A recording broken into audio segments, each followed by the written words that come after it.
All right, now, so good that you're still there. The program is still this one on ITV on independent television from our Benin Network Center this time.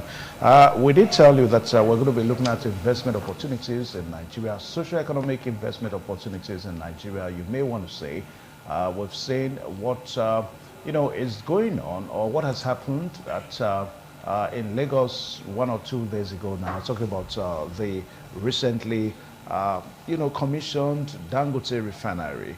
One refinery that a lot of persons have waited for actually, and it has taken about 7 to 10 years now for Liquid Dangote to put that refinery together.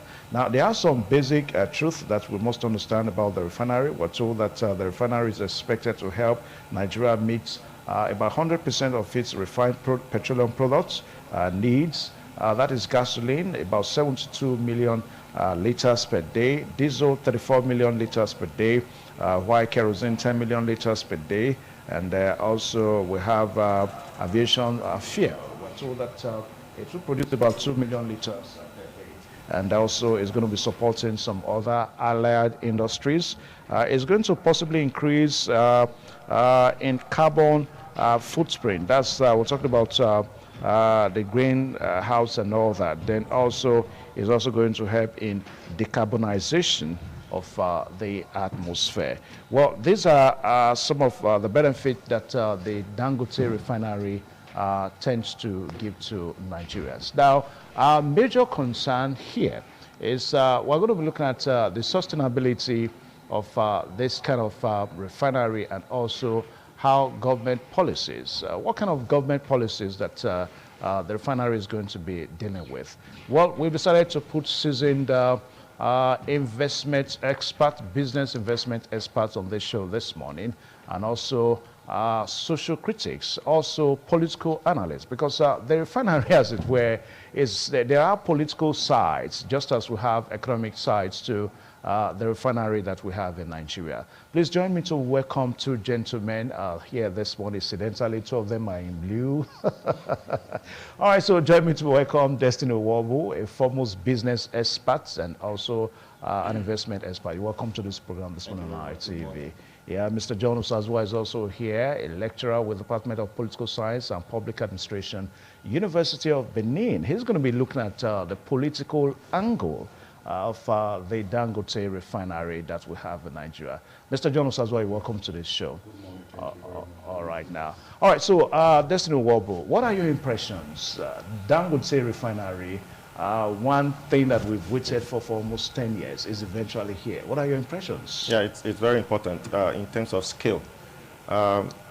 Somebody once said, when the oil sector sneezes, the Nigerian economy catches cold. That's to tell you the importance of that sector in Nigeria, providing over 90% of foreign exchange, providing over 6% of employment, providing over 75% of government revenue. So anything that happens in that sector has massive ripple effects around the economy. Dangote Refinery is a major step in Nigeria's industrial progress, because Nigeria has been heavily import dependent on this product. It is a misnomer for a country that is blessed with so much natural resources like Nigeria, especially crude oil. So instead of focusing on refining, because there's a value chain in the oil business. So God has deposited crude oil in Nigeria, but most of the value is as you move up, processing, distribution, marketing, and throughout that value chain. So we invested heavily in the basic element. But whereas the total value chain, there's a lot of money to be made in that value chain. So by not refining your crude oil, you siphon your money out to the rest of the world. And then overall, what you have is what you call immiserizing growth. So there's no linkage effect between the primary sector, the secondary sector, and the tertiary sector. So what's happening is that we sell crude oil to the world at a lower price, and then they refine it, add value to it, and then sell it back to us at a higher price. So it's like you are buying something, you are selling something for 200 naira, but by the time you are buying it again, it becomes 280 or 500 naira. Yeah. So Nigeria is going 2 steps forward, 7 steps backward in that import problem.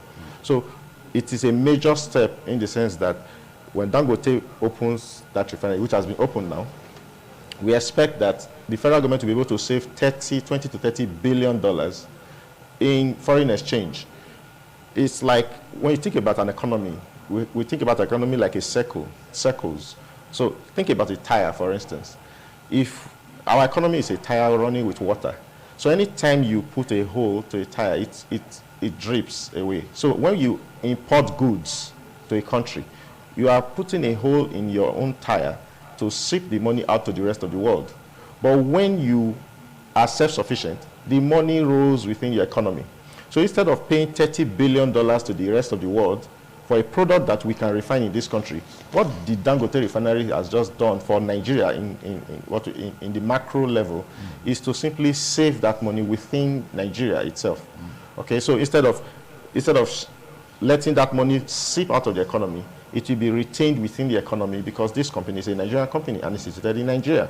That's number one. Number two, it's going to earn another $10 billion in foreign exchange because other countries will patronize Nigeria this time. Yeah. So instead of being a net importer, Nigeria will now become a net exporter of the product. Yeah. You know, so on the other side too, we also have other aspects. Employment. The company is expected to generate about 135,000 extra workers that will work in that factory. Direct and indirect jobs. So in job creation, that's a major one. And this is an oil flagship company. We expect that the workers will be paid a certain amount of money. So if you check the multiplier effect of this company in Nigeria, it's going to save us billions of dollars in the next 10 years. Okay, and it also helps to consolidate our investments in this country because those people that used to participate in the oil industry, they will now be increased competition. Now that Dangote PLC has taken that aspect, what they will need to do is to consolidate backward. It's in their best interest not to invest outward, but to invest inward. Why? Because there's a company that they can patronize here, and then what they need to do is to go back into distribution and refining. So most of them will consolidate their investment into modular refineries, into other aspects in the value chain downward, because he has gone to stay at the refining area. So investment, we expect investments to flow instead of outward, but inward this time around. Yeah. So in the next 10 years, we expect more investments in other critical aspects of the economy that will benefit directly from him. Okay. All right. So it's a plus because all this we're saying now, they are just postulations now. We've not seen any because it's going to be, we're told that by July, August, that's when we're going to really start seeing petroleum products and all that. Yes. Now, Mr. Jonas as well. Now, the political aspects of this whole thing is that how come Nigerian politicians, Nigerian governments now has really not found interest in trying to look inward, government-owned refineries? Instead, attention is given to privately owned refineries. What is the politics in all this? Thank you very much. It's just a decision of evaluating or appraising effectiveness and efficiency. It is a noble disposition by Dangote. It is an intrinsic motivation by Dangote. It shows that the government has failed over the years in realizing the importance of what my colleague just analyzed, not looking inwards and carrying out the fundamental basic or some of the fundamental basic functions of a government, which is welfare. Welfare is derived from employment. The growth and development of any nations depends on the nature and degree of industrialization. Excuse me. Dangote is a man I have not actually seen one-on-one. His entrepreneurship as a Nigerian has actually attracted the very, very progressive Nigerians in Nigeria and in the world. Dangote has been or has politically demonstrated that Nigerians are good decision makers, because politics is all about decision making. Decision making for the enhancement of its citizens and the country. Look at where he went to site the refinery, Lagos. A very, very busy state with traffic and human, with vehicular and human traffic. He created it there, innovation. And this is a man I respect so much that has not aspired for any political position. It doesn't necessarily mean that you have to aspire for political position before you become innovative. I give an applaud for Dangote.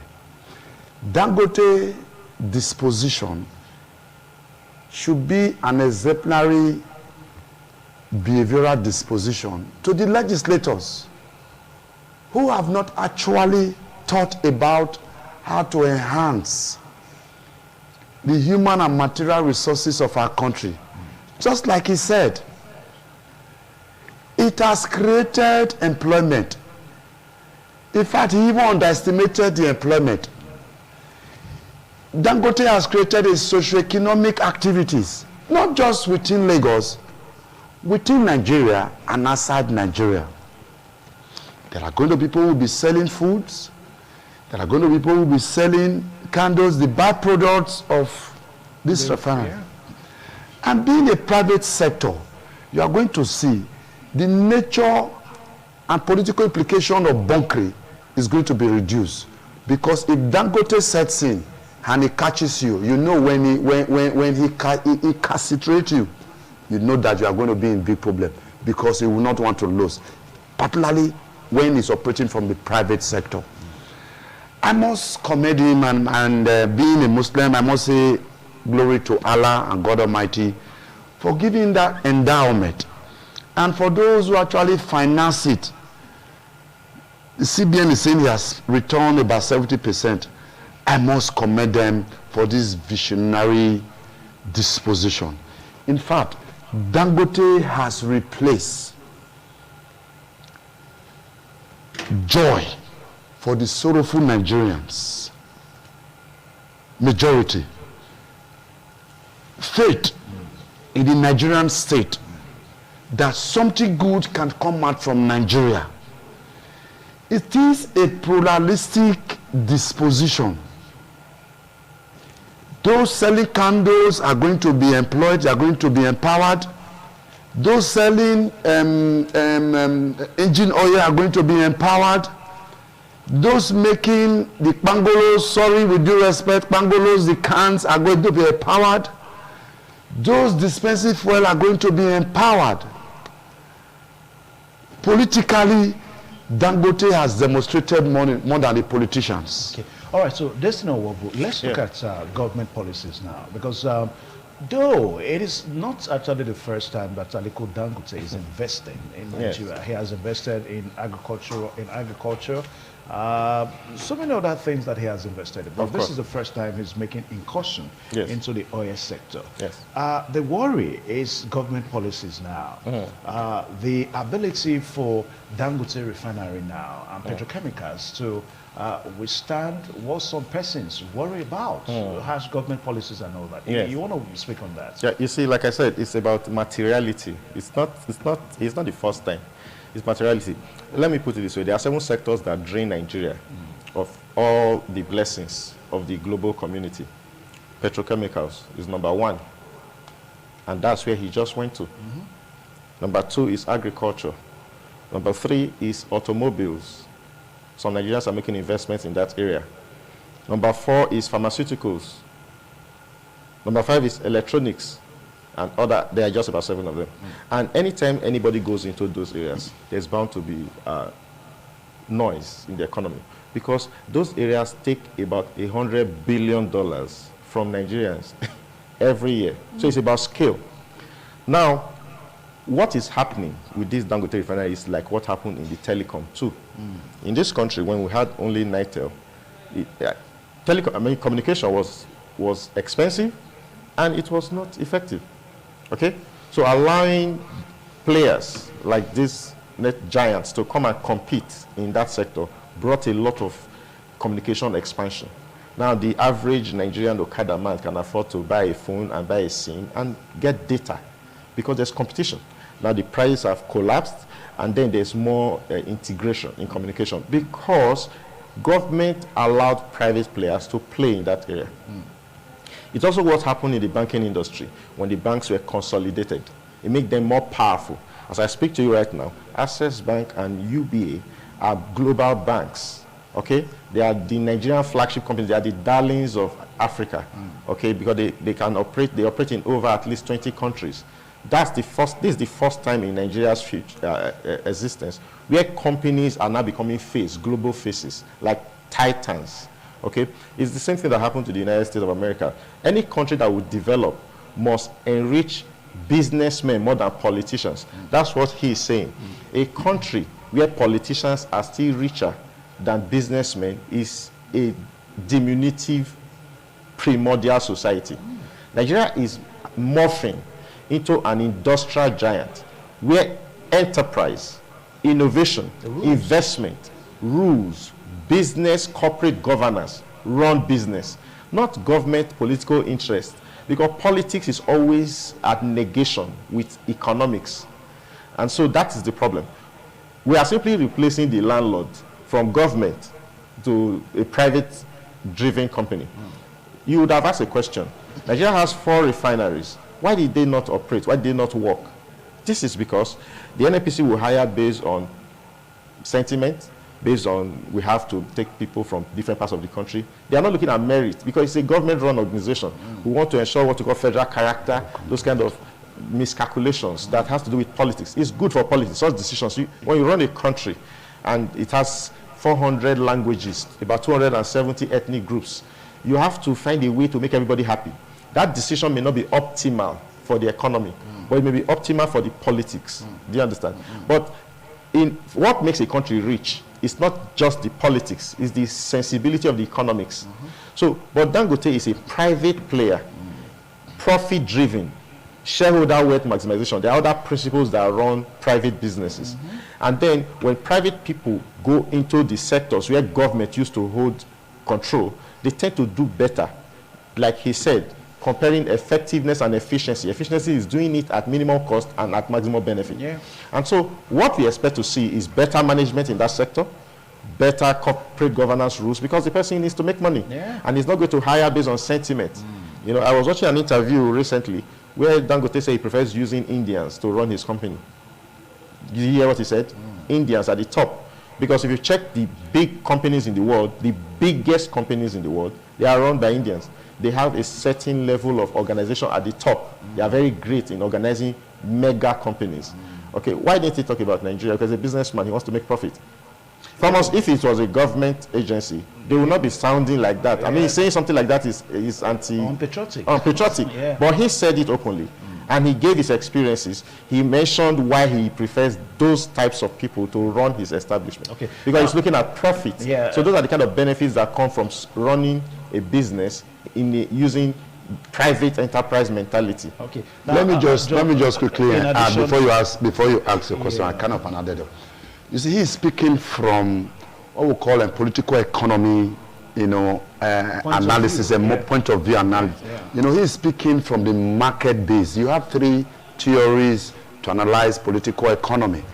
He's speaking from the market base, and the market-based theory simply saying that allow the market to determine how the government formulate policies. You understand me?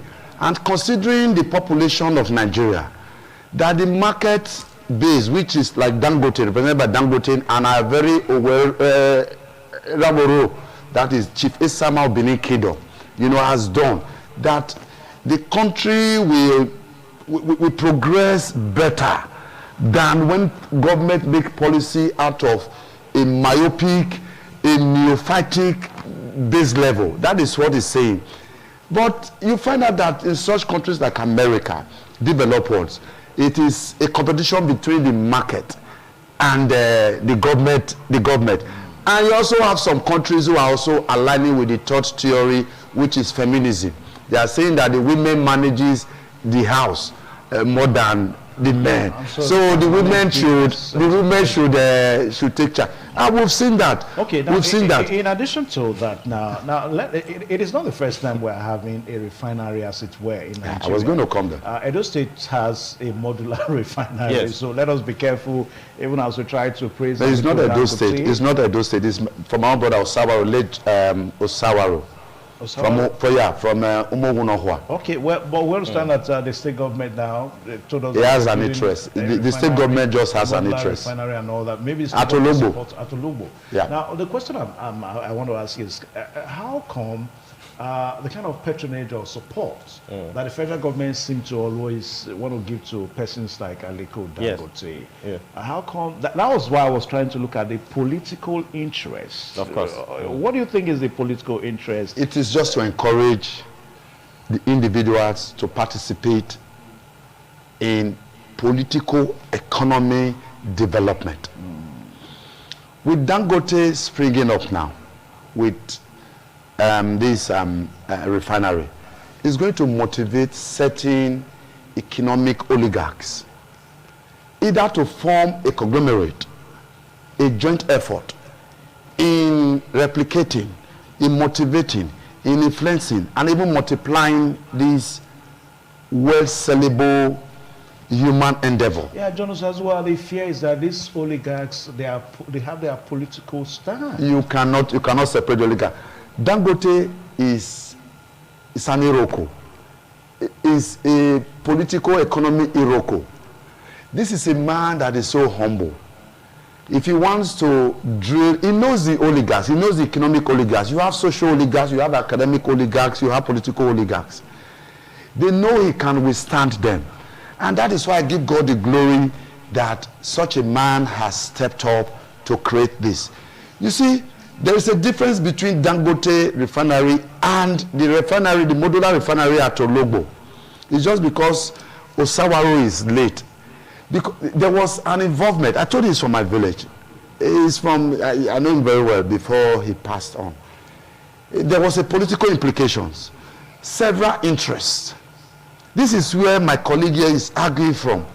When you leave the running of the economy to the private individuals, though they want to maximize profit, which we should come, I will come into, disadvantage of this later on, the program. If you allow them to administer it, it will function well. NTA had functioned before the advent of ITV. Look at ITV today. ITV launched the first internet media broadcasting in Edo State. Do you understand me? And ITV programs are becoming more innovative. That is what we are talking about. That is what my colleague here is talking about. When you allow the right hands, the right people, the right minds, based on social contract between them and the government in relation to the constitution or statutory, you will see the economy will grow. That is where it's arguing from the market aspect. Okay. So it will help the government to formulate policies because it is generating a very progressive, a positive, skewed public opinion. You understand me? Now, what we're going to be saying, which we will come to, how is Dangote going to manage the prices of petroleum products? All right, beautiful question. And now, Destiny Owobu, perhaps you may also want to speak on this seeming political interest in economic environment. Yes. Like what we're saying now, we're talking about Dangote now, purely economic interest and all that. But we'll begin to see some political interest in all that. Of course, there's bound to, you can't separate politics from economics. You can't. What you can do is to allow the government be a mediating factor between political interest and economic interest. Yeah.